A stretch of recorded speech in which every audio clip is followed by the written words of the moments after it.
the best quarterback on your draft board is C.J. Stroud, but it's close. Now, and the reason why I say it's close because C.J. Stroud and Bryce Young both bring outstanding tools to the table. They both play the game the right way. They both have the ability to emerge as franchise quarterbacks. Okay. The reason why I lean towards C.J. Stroud is prototypical dimensions. 6'3", 225 or so pounds, natural thrower, maybe the most natural passer in the draft. He has everything that you've always looked for at the position over the last 25 years. Mm-hmm. And so when you think about how you want to build your team, like that's what it looks like. Bryce Young has all of those attributes: high IQ, great accuracy, throws with touch, timing, and anticipation. Terrific performer in the clutch. The size factor, though. 5'10" and some change, 185 pounds. I know he measured in at 205, but like he played his final season at 185. And so when you look at the frame, and I think that's the thing, because people say, oh, he's built like Kyler Murray. But when you watch them side by side, they're not built the same. And so you just worry about durability in a very physical game. And I know people have thrown out there, he could be the Steph Curry of that. But remember, Steph Curry dealt with injuries the early part of his career before he became the Steph Curry that everyone adores. And so Bryce Young has that ability, but the draft is part beauty pageant. If I'm going to take the beauty pageant, I'm going to go with the belle of the ball, and to me, that is C.J. Stroud. C.J. Stroud. Do you believe that's who the Panthers traded up to go get? Man, I will say this. It had to be one of the two, and you still can do that. When you go number one, it's all yours. And so even if there was a decision still to be made about Bryce Young and C.J. Stroud, you make the move because you have your choice. You can go to pro days. You can figure it out. You continue to talk to people.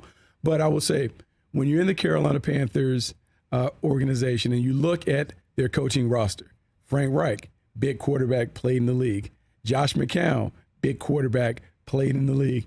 You think about Jim Caldwell helping out on that offensive staff. Who did he unlock to help the Baltimore Ravens win a Super Bowl? Joe Flacco, big quarterback that played in the league. And so I just believe that when you're a big quarterback and you've seen the game played a certain way and you played it a certain way, you kind of lean towards that.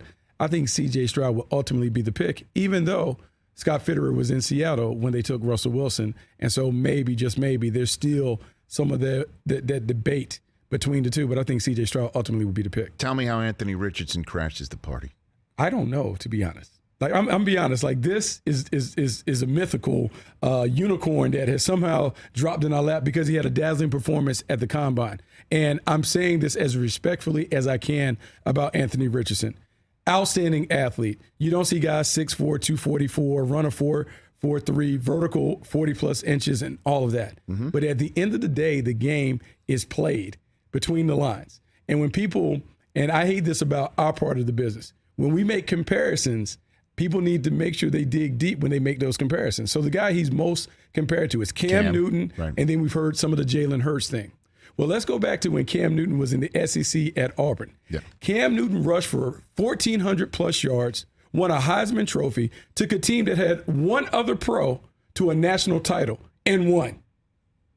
Jalen Hurts, I think people kind of forget. Jalen Hurts' freshman year, his first 2 years in Alabama, he rushed for over 1,800 yards, had 20 touchdowns, and if Deshaun Watson doesn't pull off a miraculous comeback, right, he has the walk-off run to win the game. Jalen Hurts was that good in the SEC. So now we look at Anthony Richardson, who quarterback at 6-7 team at Florida. He had 650 yards, but he only completed 53% of his passes. When we talk about Cam Newton and Jalen Hurts, both of those guys were mid-60s completion percentage. And so when we make these comparisons like, oh, he's a bigger, faster version of Cam, hold up. Look at how Cam played and look at how Richardson played. We see the flash plays, but I would have a hard time saying that I'm going to take Anthony Richardson in the top 5 and say he's going to be my franchise quarterback when I've only seen him do it for one season, and it wasn't impressive when it comes to the production nor the victories. So do you evaluate Will Levis higher? I would say that I would take Anthony Richardson over Will Levis because they're a more dynamic athlete. But Will Levis, I think the same questions exist. We've kind of created this thing where, a couple years ago, he played well for Kentucky, but last year the tape is not great. Mm-hmm. And I know everyone is chasing. This is what we do in our business, particularly on the football side.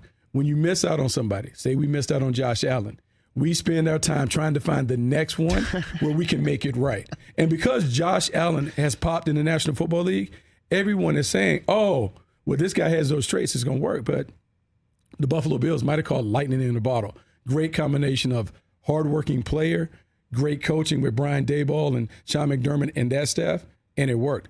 There's no guarantee that Will Levis or Anthony Richardson are going to work like that because all of those factors have to work together. The only place where I would say Anthony Richardson would be intriguing, the Seattle Seahawks, because they have Geno Smith in place. Yes. If they were going to drop a top 5 pick and say, hey, we won't see him until 2024, 2025, okay, we can sign off on it because it's the ultimate gamble. It's more of an NBA basketball pick where you're gambling on production and potential instead of like what you've seen. But, man, even then, it's still kind of rich to take a quarterback that you really haven't seen have success in college and say that he's going to have greater success in a league that is much harder with faster and more dynamic athletes. Catch the Rich Eisen Show every single day on the Roku channel, 12 to 3 Eastern, for free.